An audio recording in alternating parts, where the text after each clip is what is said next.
Happy Diwali दोस्तों। तो आज का ये शुभ दिन आप सबके लिए मंगलमय रहे, खुशनुमा रहे, सभी के जीवन में सुख शांति समृद्धि खुशी लेकर आए, ये मेरी दिल की दुआ है और शुभ भावनाएं हम सब के लिए। सो फ्रेंड्स, आइए इस दीपमाला पर, इस सुंदर दीपावली के त्यौहार पर आज हमारे जो ये चैनल का लक्ष्य है उस सत्र को आगे बढ़ाते हैं कि सचमुच मन का इसमें क्या योगदान होता है, कैसे हम मन को परिवर्तित करके अपने जीवन में वो रोशनी, वो निखार, वो प्यार वो ला सकते हैं, वो सुगंधी, वो महक, वो चहक, वो खुशी। आजकल ये सब दुर्लभ हो गया है, कहीं खो गया है। और इन खुशियों का, गुणों का, प्यार का, स्नेह का, अपनेपन का ना कोई सुपरमार्केट है, ना कोई डीमार्ट है, ना किसी बाज़ार में मिलते हैं, ना किसी दुकान में मिलते हैं, ना ऑनलाइन मंगाए जा सकते हैं। तो ये हमें सिर्फ़ अपने उस ऊपर वाले दाता विधाता से मिलते हैं और वो सदा तैयार ही रहता है हमें ये सब वापस देने में, अगर हम सच्चे दिल से चाहें। तो मन का क्या योगदान है ये रोल प्ले करने में, कैसे मन अगर प्रभावित है तो हमारे जीवन पे क्या इन्फ्लुएंस डालता है, लेट्स फाइंड आउट।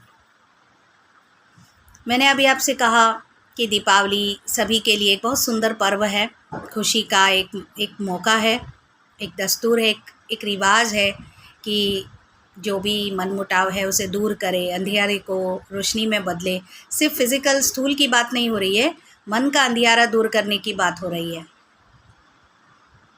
तो दो व्यक्ति है, दोनों व्यक्ति दीपावली को अलग दृष्टिकोण से देखते हैं, क्योंकि दोनों ही बचपन में गरीब थे और जो उसमें से एक व्यक्ति था उसके माता पिता की हालत ख़राब थी। पिताजी बहुत दारू शराब पीते थे, घर पे आकर बहस करते थे, उसकी माँ को मारते थे, उसे उसके भाई बहनों को मारते थे, उनकी रोटी छीन लेते थे, बर्तन तहस नहस कर देते थे। बचे कुचे पैसे जो उसकी माँ मजदूरी करके कमाती थी वो छीन कर फिर शराब लाकर पी लेते थे। इस तरीके के उसने बहुत ट्रॉमेटिक चाइल्डहुड देखा। और दीपावली के दिन तो विशेष ज़्यादा ही घर में बहस होती थी और एक दीपावली पर उसके पिताजी ने उसकी माँ का कत्ल कर दिया और जेल चले गए और सारे भाई बहन रास्ते पर आ गए। जो दूसरा व्यक्ति था उसके घर में बहुत खुशहाली थी, बहुत ज़्यादा प्यार था, आपस में पूरा परिवार जुड़ा हुआ था।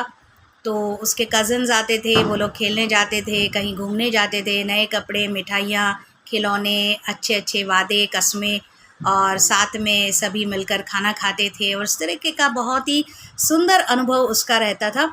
अब जब दोनों व्यक्ति बड़े हुए तो आप समझ सकते हैं दोनों दीपावली को कैसे देखते होंगे। दीपावली सेम है, वही रोशनी, वही दियों की जगमगाहट, वही लाइटिंग, वही सुंदर सुंदर कंदील, लैंटर्न्स, बहुत सारे स्नैक्स, स्वीट्स जो घर में बनते हैं, पकवान, दोस्तों का आना जाना, अपनों का मिलना जुलना, नए कपड़े, शानदार मौका, जानदार टाइम पास, है ना। लेकिन एक व्यक्ति वैसा देख रहा था दीपावली को, खुशियों का समय, और दूसरा बर्बादियों का समय। क्या इसमें दीपावली की कोई गलती है? क्या त्यौहार का कुछ कसूर है? नहीं। क्या त्यौहार मनाने वाले रॉन्ग हैं? नहीं। क्या ये दोनों व्यक्ति रॉन्ग हैं? नहीं।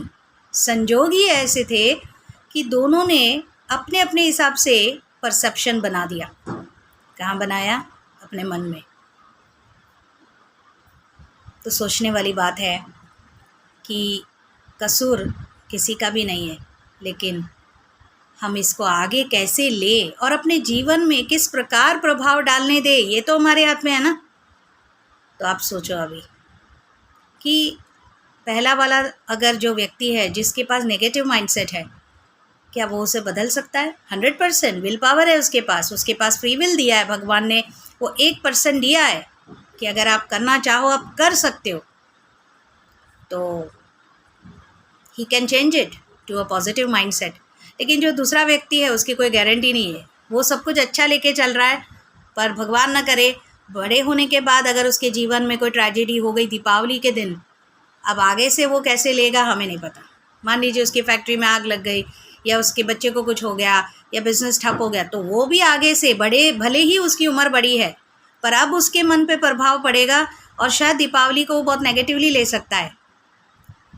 हम क्या सीख रहे हैं कि हम अपने मन को चलाएं। हम वो ऊर्जा है, हम वो आत्मा है, हम वो साक्षी दृष्टा है जो इस तन के रोल को देखता है, मन के रोल को देखता है, बुद्धि को देखता है, सृष्टि को देखता है, प्रकृति को देखता है, अनुभव भी करता है। लेकिन हम अलग है। हम वो ऊर्जा, वो चेतना, वो हाईएस्ट कॉन्शियसनेस है। And perception is everything. लेकिन परसेप्शन करने वाली वो कॉन्शियसनेस, वो चेतना अगर ऊंचे दर्जे की है, साक्षी है, as an observer, as an onlooker, as an audience, आप सिर्फ निरपेक्ष दृष्टा बन के देख रहे हैं तो आनंद है। लेकिन अगर आपने उसमें इन्वॉल्व होकर पर्सनलाइज कर लिया रोल को, मन के रोल को, थॉट्स को, मैं हूँ, मेरा है, मैं हूँ, तो फिर यकीनन पहले व्यक्ति की तरह हर बात ट्रेजेडी बन जाएगी और हमारे जीवन को नेगेटिवली प्रभावित करेगी। बाहर कुछ भी नहीं है, दिए में रोशनी है, वो दिखता है एक सम्मिलित कि एक दीपक है, तेल है, घृत है, उसमें बाती है, उसमें ज्योति है, लेकिन वो सारा बन कर के एक सुंदर दीपक जब बनता है तो खुशी कौन ले रहा है? क्या ये स्थूल आंखें ले रही है? क्या ये मन ले रहा है? क्या ये तन ले रहा है? ये सब कुल मिलाकर, ये आंखें उसकी बाती, या कहे ज्योति, ये शरीर उसकी बाती, ये एक दीपक मिट्टी का, वो एक दीपक मिट्टी का, ये एक दीपक मिट्टी का। जैसे उसमें ज्योति है, ऐसे ही यहाँ पर एक ज्योति है जो ये सब इस मिट्टी के दीपक से बाहर का सारा देख रहा है। और अगर दीपक कहने लगे ये मेरे ही साथ हो रहा है, मैं हूँ, मैं हूँ, तो उस मैं के झमेले में खेल खेल नहीं रहेगा। तो इस दीपावली अपने मन का अंधियारा दूर कीजिए, ये मेरी आपसे प्रार्थना है। इस जर्नी पर मेरे साथ बने रहिए। आपका जीवन सुखमय, खुशमय हो। नमस्ते, थैंक यू।